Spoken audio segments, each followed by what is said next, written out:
होत हैं। नाम सुन आप हक श्री राजी महाराज वेदाम के धनी सचिदानंद स्वरूप आप श्री प्राणनाथ जी इंद्रावती के धाम हृदय में विराजमान होकर आप स्वयं ही अपने स्वरूप का वर्णन कर रहे, ताकि हम रूहों को उस स्वरूप को दिल में बसाने का, उसकी स्मृति बाकी आ जाए।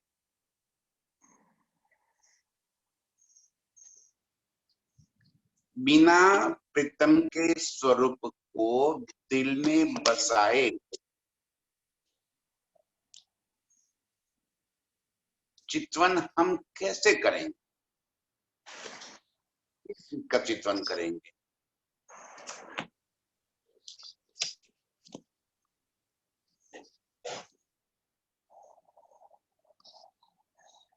एक एक बात का धनी जी ने हमें क्रमशः उस ऊंचाई पे ले जा रहे हैं जहां पे हम लीला में प्रवृत्त हो सकते। पिछले कई दिनों से यही वर्णन शोभा हमारी स्मृति में प्रीतम कर रहे। पहले परमधाम के 25 पक्षों का, फिर रंग माहौल के नवभौम दसवीं आकाशी का, फिर इजार का, और अब खुली छाती का शोभा का वर्णन। एक एक बात हमारे दिल में बसाने के लिए मेरे धनी हमें याद दिला रहे।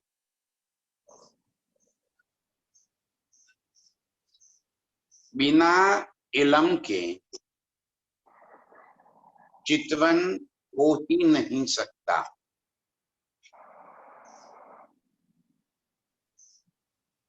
इलम आने से पहले इस संसार में कई ऋषि मुनि तपस्वी, कईयों ने ध्यान तप किया, लेकिन इलम न होने की वजह से जागृत बुद्ध का ज्ञान, निज बुद्ध का ज्ञान न होने की वजह से अर्श में प्रीतम के स्वरूप को कोई आत्मसात नहीं कर सका।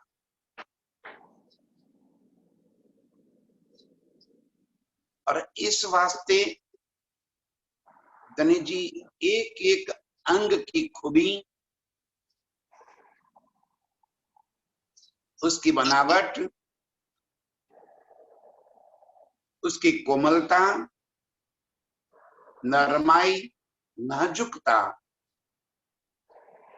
हमें याद दिला रहे हैं।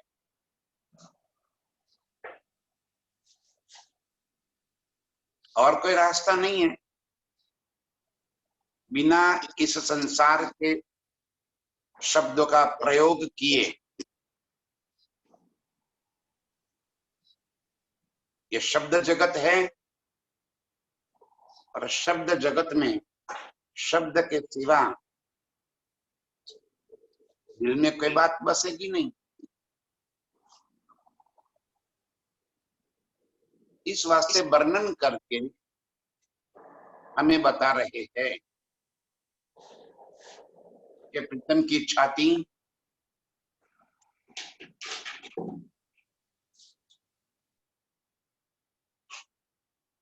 वो हड्डियां, बगले, ऐसी लग रही है जैसे कोई पुष्प खिला हुआ हो।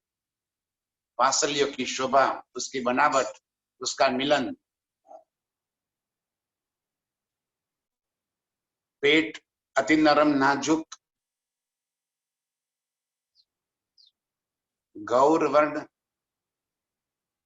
अति उज्ज्वलता लिए,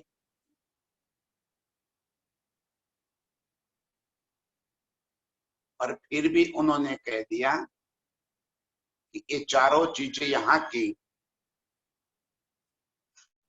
अर्श में नहीं है, और बिना हड्डियां,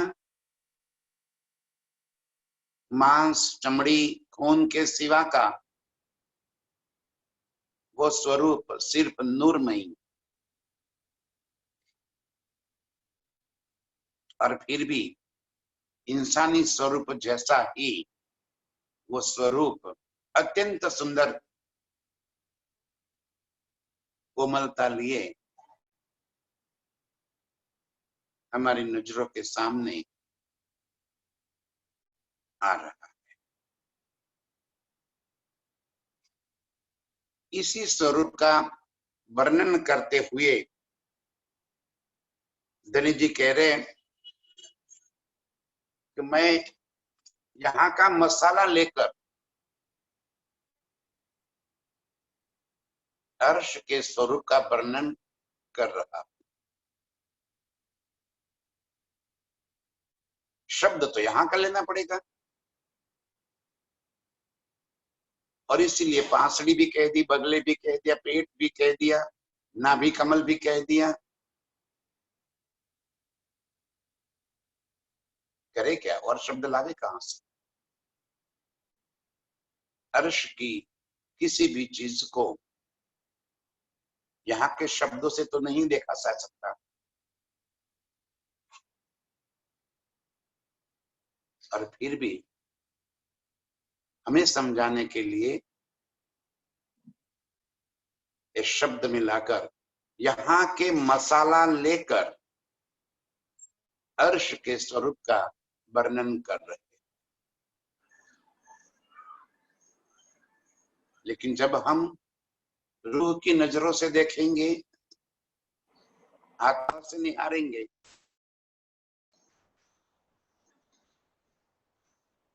तब उस स्वरूप की पारदर्शिता, नरमाई, नाजुकता, बारीकाई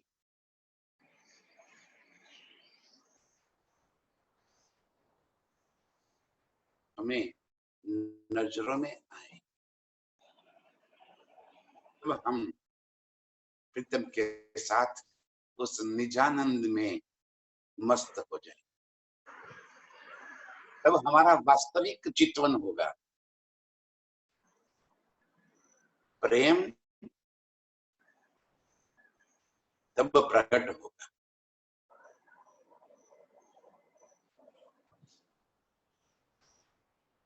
प्रीतम के स्वरूप के साथ जब हम लीला में डूब जाएंगे, तब प्रेम प्रकट होगा। प्रेम अभिव्यक्ति है, प्रेम शब्द नहीं है। प्रेम कोई शब्द थोड़ी है,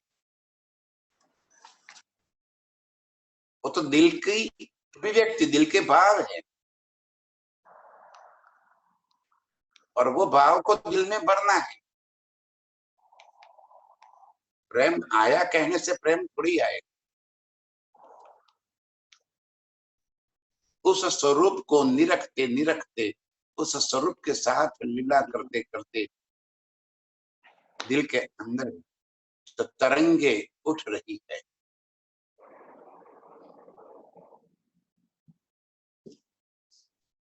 प्रेम शब्द का नाम सुनते ही रोंगटे खड़े हो जाए, शरीर कांपने लगे, मन बुद्धि कार्य करना छोड़ दे। बस एक तू ही, एक तू ही, यही रट लग जाए। और इसी वास्ते नृत्यम यहाँ का मसाला लेके अपने स्वरूप का वर्णन करते हुए हमें समझा रहे हैं। ताथे किन विद रूह कहे, ना जुबा पहुंचे शब्द बाका।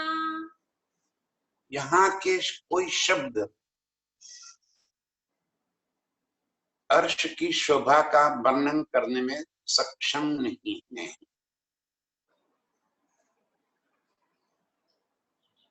अरे यहाँ की शोभा का भी वर्णन करने के लिए शब्द सक्षम नहीं है।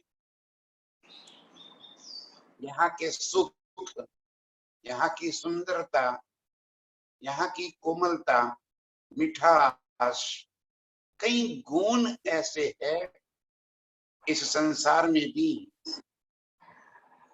कि जो शब्द में नहीं आ सकते।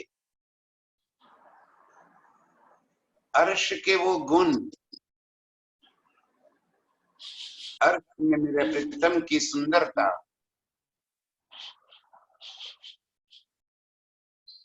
और प्रीतम के साथ की हुई लीला, यहाँ के शब्दों में कैसे आ सके? नामुमकिन है। लेकिन धनी जी कह रहे करूं तो करूं क्या, और कोई इलाज है नहीं।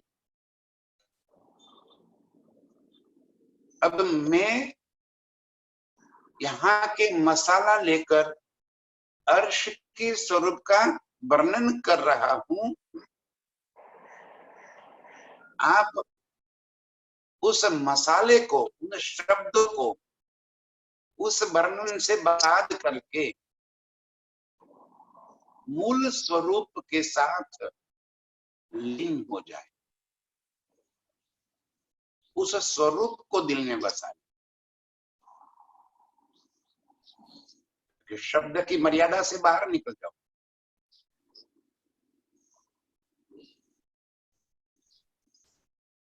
और उस स्वरूप को दिल में बसाना है।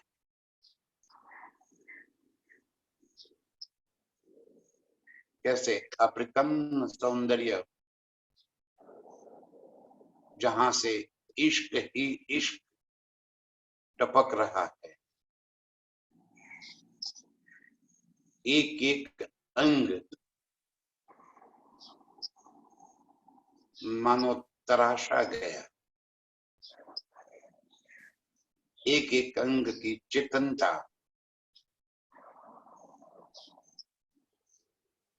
उसकी खूबी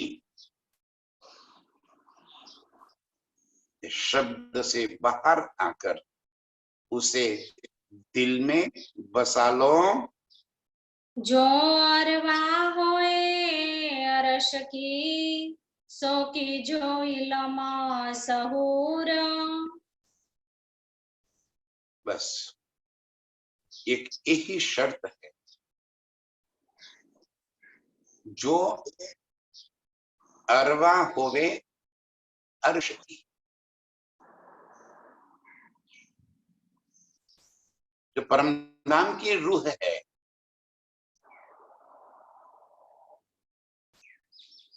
मोमिन जो है, मूल स्वरूप की सूता इस तन के ऊपर है, वो ही सुख को ले पाएंगे।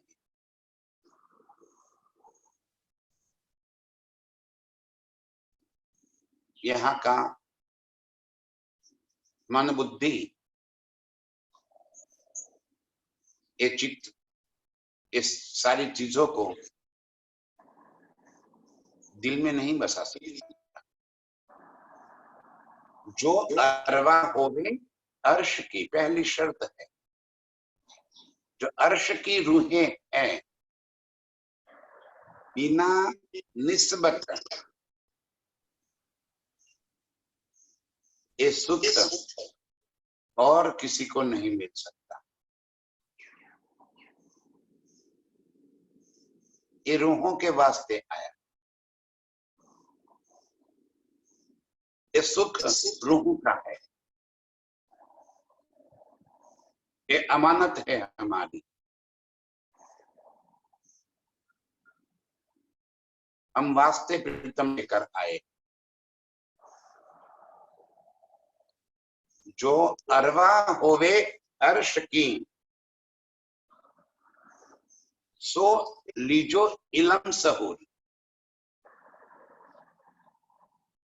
इलम के अलावा तो सहूर हो ही नहीं सकता।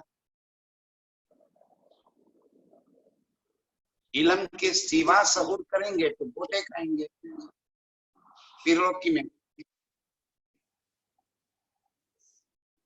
एक इलम ही हमें अर्श तक पहुंचाता है। एक जागृत बुद्ध ही हमें प्रीतम के स्वरूप के साथ जोड़ सकता है।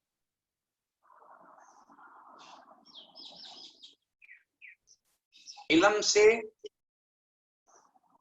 एक एक अंग का जो वर्णन हो रहा है, उस वर्णन को अपने दिल में बसा लो। एक छवि हमारे दिल के अंदर बन जाए। एक बार यदि एक छवि हमारे दिल के अंदर बन गई, जीवन पर्यंत वो नहीं मिटेगी। बाकी सारी बातें तो हमारी स्मृति से निकल जाएगी। कल क्या सुना आज याद नहीं रहेगा, आज क्या सुना कल याद नहीं रहेगा, भूलते जाएंगे। आगे नया सुनते जाएंगे, पीछे भूलते जाएंगे। ये सब की बात है, यही होना है। लेकिन इस इलम से जो छवि हमारे मन के अंदर बस गई है, वो अमिट है। वो जो छाप हमारे अंतःस्करण के अंदर एक बार जो बन गई, फिर दिन भर हम चाहे इस संसार की प्रवृत्ति में प्रवृत्त भी रहेंगे, फिर भी आत्म उस छवि के साथ जुड़ी रहेगी। वो सुख हमेशा मिलता रहेगा। और हमारे अंतर मन में उस स्वरूप की वो छवि, उस स्वरूप का सुख हमेशा मिलता रहे। ये हमारा चितवन। अंतर मन के अंदर वो छवि हमेशा बनी रहे, और ये इलम के सहूर से ही होता है। इलम से ये बात समझकर चितवन से अर्श की सारी हकीकत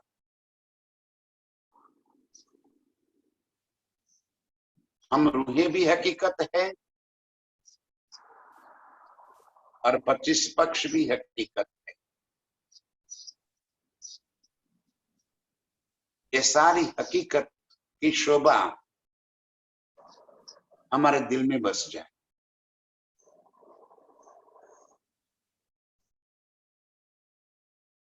फिर हमारा चितवन बिल्कुल सहज हो जाएगा। सहज। और धनी ने जो कहा ना, खाते पीते उठते बैठते सोवन सुपन जागृत दम ना छोड़े माशूक को, ताकि असल हक निस। अंतर्मन में जो छाप पड़ गई है वो अमिट हो जाएगी। ये शब्द भूल जाएंगे हम। मैं बताया ना, कल की चर्चा आज हमें याद नहीं होगी, आज की चर्चा कल याद नहीं रहती। कहीं कितने वक्ता आते हैं चले जाते हैं, कितना याद रखेंगे, कुछ भी याद नहीं रहेगा। लेकिन एक छाप जो पड़ जाती है वो कभी नहीं भूलेगी, वो दिल में बस जाएगी। और एक काम जो अरवा होवे अर्श की, अर्श की रूहें ही इस इल्म से अपने अंतर मन में प्रीतम की एक छवि कंडार देंगे, अंदर बसा लेंगे, अंदर छाप देंगे, जो अमिट हो जाएगी। इलम सहूर जो हके दिया, लीजो इनसे रूहे जहूर। इलम सहूर जो हके दिया, ये जागृत बुद्ध से प्रीतम के स्वरूप का वर्णन स्वयं ही तो कर रहे।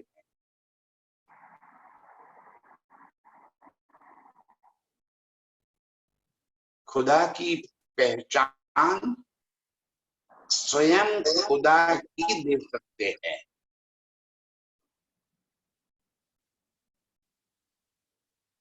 मेरे प्राण प्रीतम ही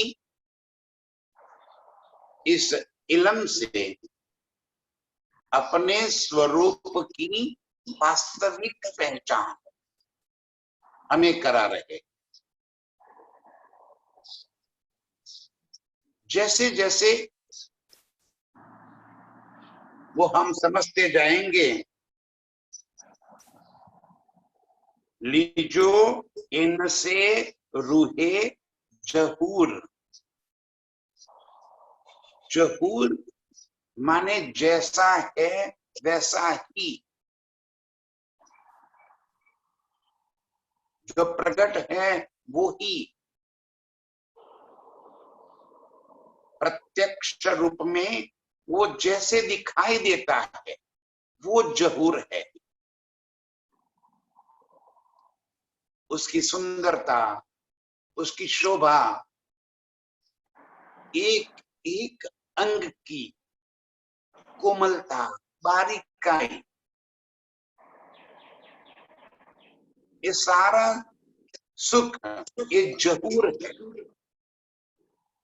और ये जहूर जागृत बुद्ध से स्वयं प्रीतम हमें दे रहे हैं।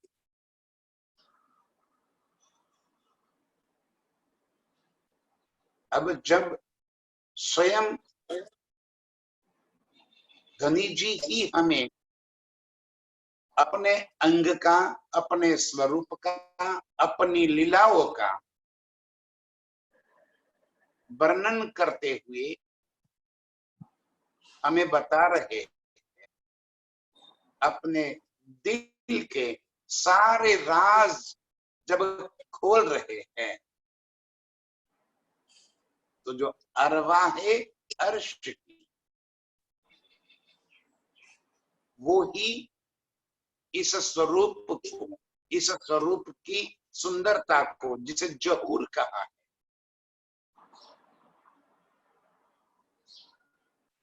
जहूर माने कि वो स्वरूप जैसा है,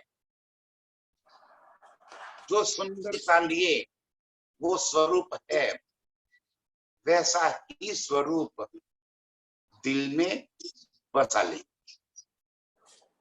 अर्श की रूहें ही कर पाए। हक इल्म लेकर आए, इल्म से जहूर होगा, और अर्श की रूहें ये बातें दिल में धारण कर लेगी, ये हमारा वास्तविक चितवन है।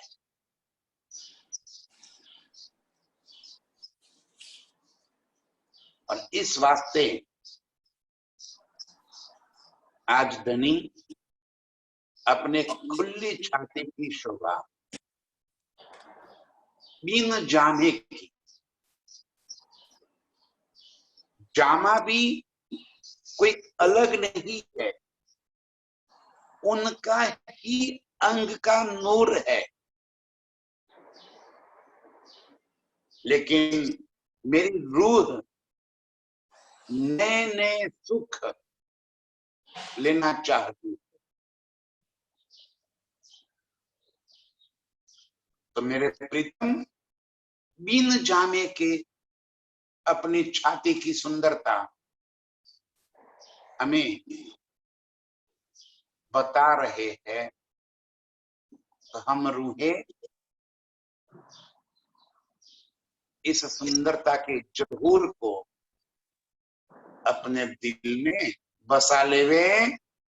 हक को जे तारुह देखहि सुदते तीना बुध माना।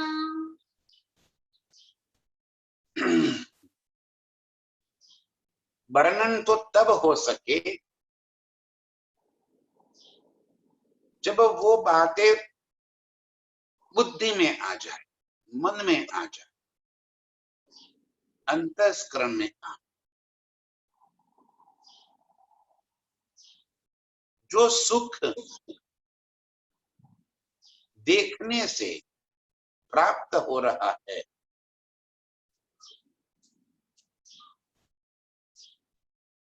जो आनंद, जो लज्जत प्रीतम के स्वरूप को देखने से आ रहा है, वो सारा सुख, सारी लज्जत बुद्धि में नहीं आ सकती। मन बुद्धि का काम ही है तर्क वितर्क करना,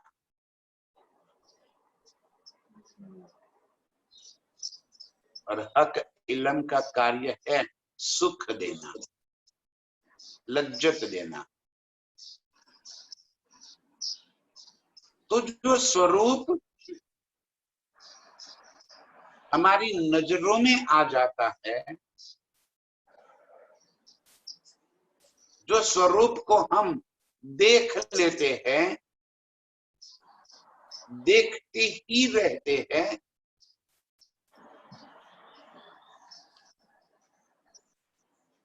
और देखने से जो लज्जत हमें प्राप्त होती है, वो मन बुद्धि में नहीं आने वाली लज्जत है।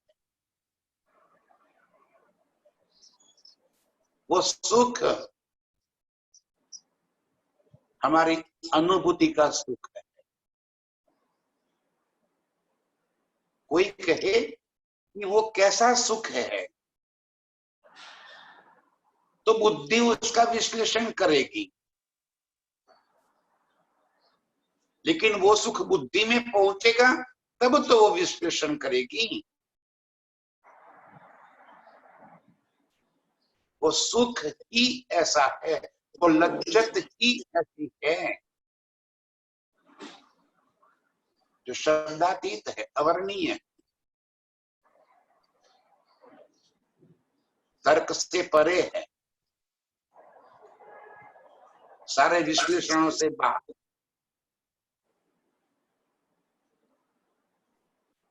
जैसे हम मिश्री का एक टुकड़ा मुख में रख दे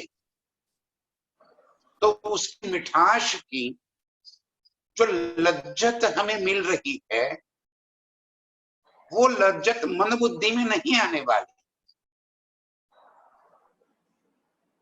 वो मिश्री की मिठास का शब्दों में कोई नहीं वर्णन कर सकता। वो अनुभूति, वो आनंद है, वो लज्जत है, वो सुख है हमारे। इसलिए धनी जी यहाँ पे हमें ये कह रहे हैं कि हक को जेता रूह देख ही, रूह अपने प्रीतम को एक एक अंग को, खुली छाती, खुले स्वरूप को बिन जाने के मेरे प्रीतम के गौर उज्जवल स्वरूप, उसकी कोमलता स्पर्श करते ही पता चलेगा। आहा, कितनी नरमाई, उसका एहसास हो सकता है। ये मन बुद्धि में कभी नहीं आ सकता। तो सुपन जुबा क्या कैसे अंग हक बका बरनाना। अब जब मन बुद्धि में नहीं आ सकता तो जुबान पे कहां से आएगा?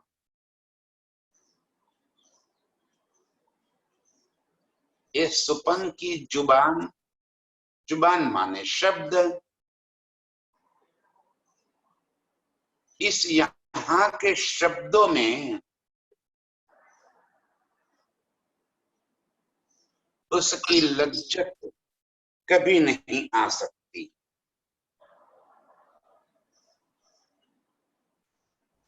जो लचीलापन है अपने प्रीतम के अंगों में,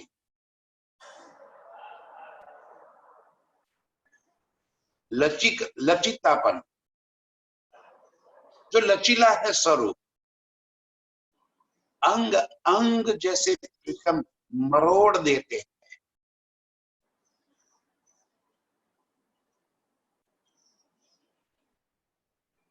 वो सुंदरता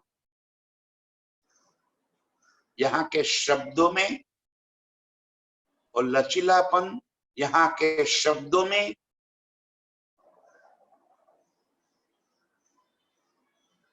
कैसे वर्णन हो सकता?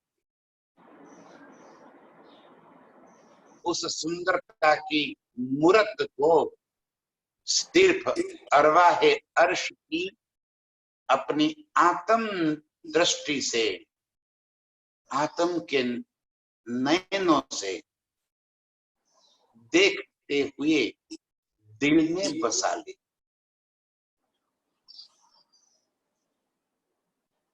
इसके सिवा और कोई रास्ता नहीं। ये सुख जो लेवे वो ही जाने।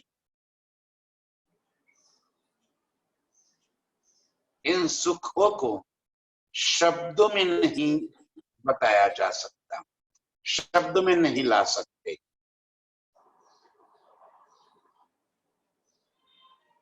मेरे साथ साथ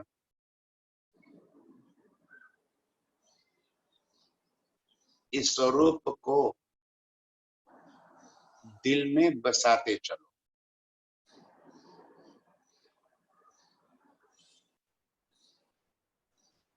एक एक शब्द की गहराई को जरा परखो। अब लचीलापन क्या है, शब्द में नहीं आ सकता। कोमलता, नरमाई, रुजुता, उज्ज्वलता, ये शब्द प्रयोग करके मूल स्वरूप का जहूर दिल में बसाते चलो। दिल में बसाते चलो। इस स्वरूप दिल में बस गया, इससे अधिक सुख और कहीं नहीं मिलेगा। समझो हमारी सारी मेहनत सफल हो गई। जन्मों जन्म की प्यास बुझ गई, तृप्त हो जाएंगे और कोई कामना नहीं बचेगी।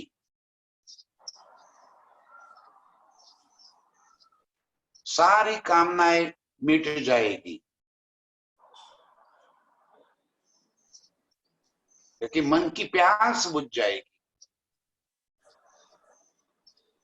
ये मन ऐसा प्यासा है कि उसकी प्यास कभी नहीं बुझती।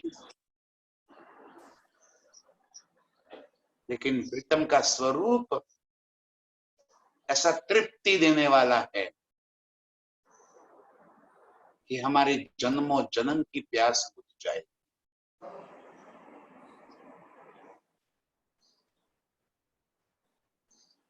यही सुख की कामना, यही सुख की दिल में भाव हम सारी रूहें रात दिन यही चाहती है। प्रीतम यही सुख हम रूहों को दे रहे हैं। नरम नाजुक पेट पासली, क्यों कहूँ खूब रस रंग। नरम नाजुक पेट पांसली।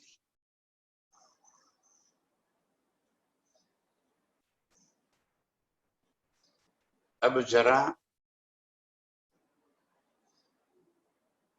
उस सुंदरता से भरा पेट की तरफ नजर करो।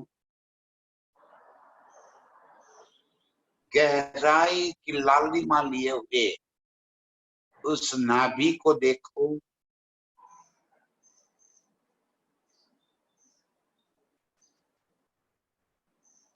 एक हाथ के अंदर पकड़ में आ सके इतनी पतली कमर,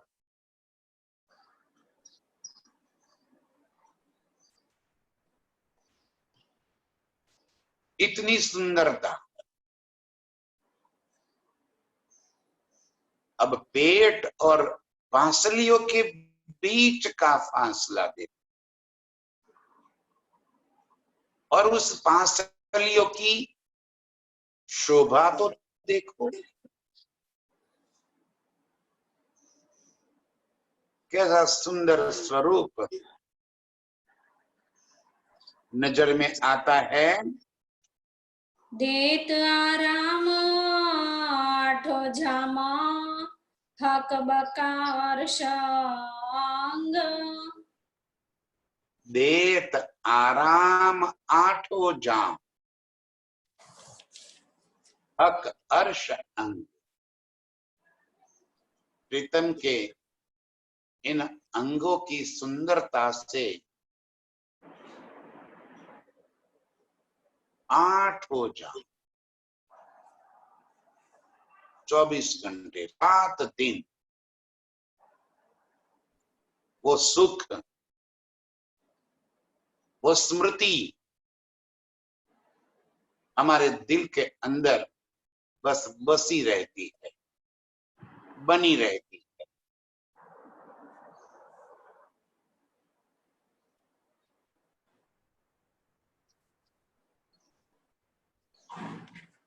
ये सुंदरता की मूर्त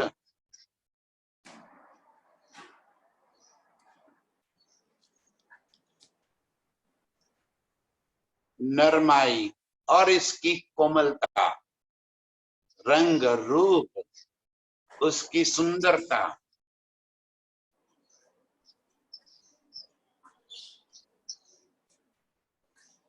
एक बार दिल में बस गई तो वो दिन भर चाहे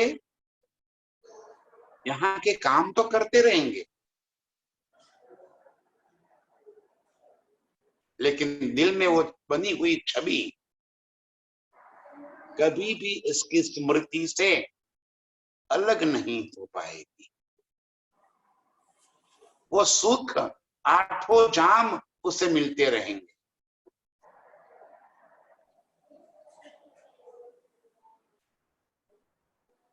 एक बार इस स्वरूप को दिल में बसा लो,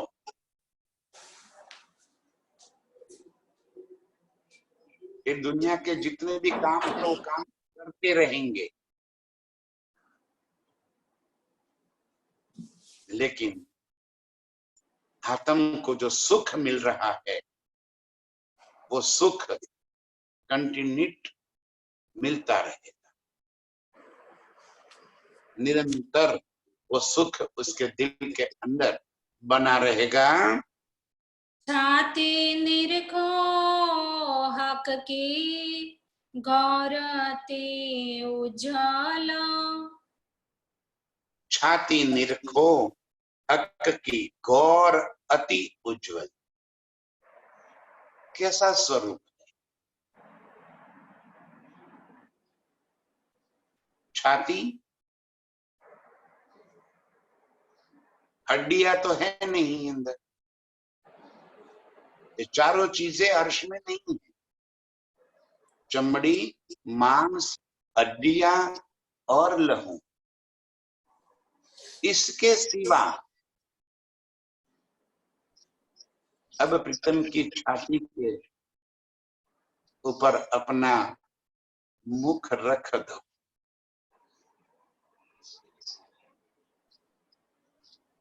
अपने सिर को प्रीतम की छाती में छुपा लो,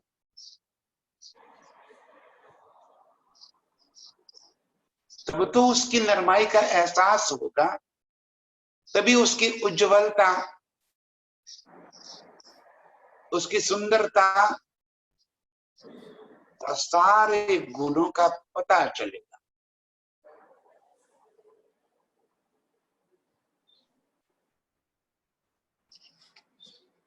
रात दिन अर्श में इस सुख लेने वाली हम रूहें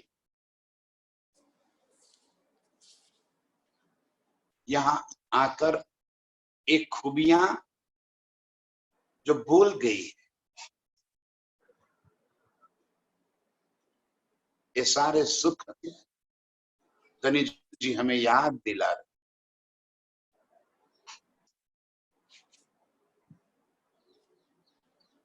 प्रीतम की छाती कितनी सुंदर, कोमल, गौर और उज्जवल, इसके अलावा और अधिक कोई शब्द ही नहीं है इस संसार के अंदर। कौन से शब्द प्रयोग करके उसको अधिक और मोहमयी और सुंदर बता दूं ताकि आपके दिल में उतर जाए, कोई शब्द ही नहीं। ऐसी सुंदर छाती मेरे प्रीतम की अनुभूति में आ रही है। देख हैड़ा खुबा खुशाली तो मोमिन कहा अर्श दिला। अब उनके दिल के अंदर की खूबी खुशहाली क्या वो बाहर दिखती है?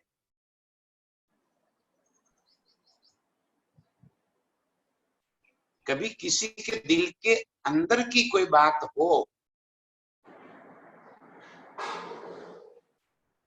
तो वो दिखाई नहीं देती, नैनों से देखने की बात नहीं होती है, वो तो अनुभव करने की बात होती। प्रीतम के हैडा में, दिल के अंदर, हृदय कमल के अंदर कितनी खूबी और खुशहाली, कितना आनंद भरा पड़ा, और इससे भी अधिक हम रूहों के वास्ते कितना लाड, कितना इश्क भरा पड़ा, कितनी चाहत है हम रूहों के प्रति उनकी।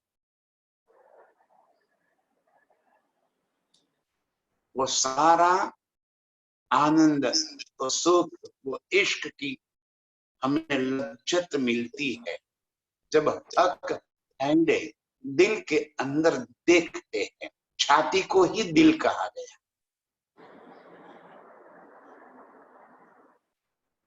हम जब भी दिल की बात आती है ना, तो छाती के ऊपर हाथ रख देते हैं, मेरे दिल की बात है।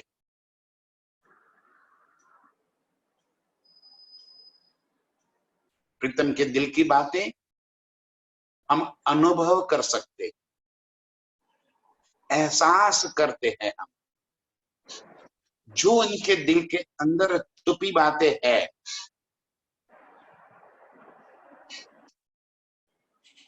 रूहों के वास्ते जो लाड लज्जत भरे पड़े हैं, इन सारे सुखों की हम अनुभूति करते हैं, लज्जत लेते हैं। क्योंकि प्रीतम का दिल और मेरा दिल अलग नहीं रखा, एक ही तो। उनके ही दिल का तो मैं स्वरूप हूं, मेरा अस्तित्व ही उनके दिल से है। जब उनके दिल से मेरा अस्तित्व है, तो उनकी दिल की सारी बातें, सारी अनुभूतियां, सारे सुख मैं प्राप्त कर सकती हूँ। वही सारे सुख मुझे प्राप्त हो रहे। जब देखिए हक है ना, तब हमें एहसास होगा। तो मोमिन कहा अर्श दिल, प्रीतम ही मेरे दिल में आ गए। मैं और प्रीतम एक ही दिल तो है, अलग तो है नहीं। उनके दिल से ही जब मेरा अस्तित्व है, तो मेरा दिल और प्रीतम का दिल एक रूप होने से प्रीतम, अब देखो ये सारा स्वरूप प्रीतम का मेरे दिल के अंदर बस गया, तो वो प्रीतम ही मेरे दिल में आ गए। और जब प्रीतम मेरे दिल के अंदर आए, तो सारी नियामतें, पूरा परंडाम, सारा अर्श मेरा दिल बन गया। और इस तरह मोमिन के दिल को अर्श कहा गया। जब तक प्रीतम का स्वरूप दिल में नहीं बसा है, न प्रीतम से कोई बात की है, न प्रीतम के साथ कोई सुख लिया है, तो कैसे हम कह सकते हैं कि मेरा दिल अर्श बन गया? दिल अर्श तो तब कहा जाएगा जब प्रीतम के अंगों का सुख मुझे प्राप्त हो जाए, अंगों के सुख की अनुभूति मुझे मिल जाए। हक है ना, जब देखिए तब ये सारे सुख हमें मिलते हैं। और इसीलिए हमारे दिल को परमधाम अर्श कहा गया है। जिन देखा हक हैड़ा, क्यों नजर फेरे तरफ और। एक बार प्रीतम के दिल के गहराई का, दिल के अंदर के प्यार का, इश्क का एहसास जिसे हो गया, जो लज्जत मेरे प्रीतम के इश्क की एहसास में आ गई, अनुभूति में आ गई, तो इससे अधिक सुख, इससे अधिक लज्जत, इससे अधिक आनंद और कहीं नहीं है। तो रूह नजर कैसे फेरा सकती है? सारा सुख भरा कहाँ है? दिल के अंदर ही तो है। दिल के अंदर जो भाव है वो ही भाव तो और शरीर के अंगों से प्रदर्शित होते हैं। आंखें भी दिल की ही बातें बोलती है, जुबान भी दिल की ही बातें बोलती है, हमारे चेहरे के रेखाएं भी दिल के ही भाव तो व्यक्त करते हैं। अब जब दिल के भाव पता चल गए, अकहेड़ा का सुख मिल गया, तो और कहां नजर जाएगी। बाकी सब जगह पे तो हैडा का ही तो भाव प्रदर्शित हो रहे हैं, दिल के ही भाव तो और अंग में प्रदर्शित हो रहे हैं। तो जहां उद्गम स्थान, वहीं पे यदि हमारी नजर टिक जाए तो वहां से नजर हटकर और अंगों के साथ कैसे जुड़ जाए। जो लज्जत, जो सुख प्रीतम के दिल के अंदर से आकर और अंग से प्रदर्शित हो, तो दिल के ही भाव पता चल गए तो वहां से नजर एक पल के लिए भी हट नहीं सकती। वाको उसी सुरत बिना, आग लगे सब ठौर। तब उस रूह को प्रीतम के दिल के सिवा और सारी दुनिया, सारा संसार, सारी चीजें अग्नि के समान लगेगी, जहां कभी भी उसको शांता नहीं मिलेगी, शांति नहीं मिलेगी। एक बार हक हैडे का सुख जो ले लिया, एक बार प्रीतम के दिल की गहराई को नाप लिया जिसने, उसको दुनिया सारी अग्नि के समान लगेगी, सारा संसार अग्नि के समान लगेगा, कहीं भी उसका चित्त नहीं लगेगा। हक हैडे की अनुभूति वैसी शाश्वत सुख देने वाली, और उसी हक हैडे के दिल के अंदर गोते लगाने वाली सभी रूहों के चरणों में मेरा कोटि कोटि प्रणाम।